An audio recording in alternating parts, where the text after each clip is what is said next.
Hey everyone, this is Isaac and welcome to another Photoshop tutorial. In this tutorial, I'm going to guide you through everything you need to know about drop shadows. Let's get started. So first thing you need to do is select the object that you want to put a drop shadow on, and then in the layers panel, click effects and blending options. There are two types of shadows, drop shadows and inner shadows. Let's go over drop shadows first. Here are the options and I will guide you through each one of them. The first thing we have is opacity. The lower the percentage, the more transparent the shadow is. I'm going to put it at 80%.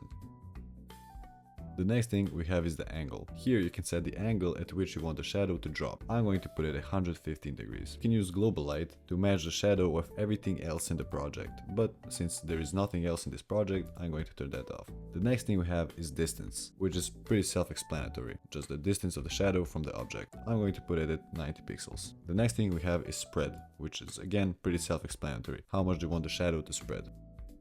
I'm going to put it at 0% because it gives it that soft look. The next thing we have is size, which is again pretty self-explanatory. The bigger the size, the more blurry the shadow gets. Watch out that you don't make it too blurry or make it look like a solid object. Always try to keep it in the middle. I'm going to put it at 70 pixels. The next option we have is quality. Here you can control the contour or noise. The bigger the noise, the more it looks pixelated. I'm going to put it at 0%. And you can open the contour editor by clicking on this. And here you can control the shadow in much more detail using this graph. When you're done making the shadow, you can change the color of it, but I'm going to keep it black.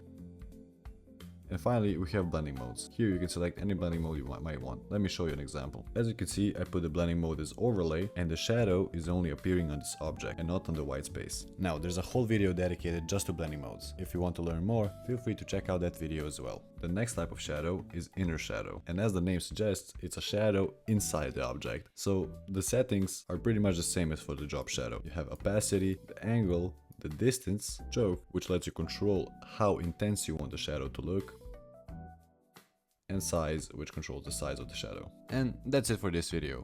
If you found this video useful, subscribe for more tutorials like this one. Check the description below for the links of all my socials, and if you have any questions or future video requests, leave them down in the comments below.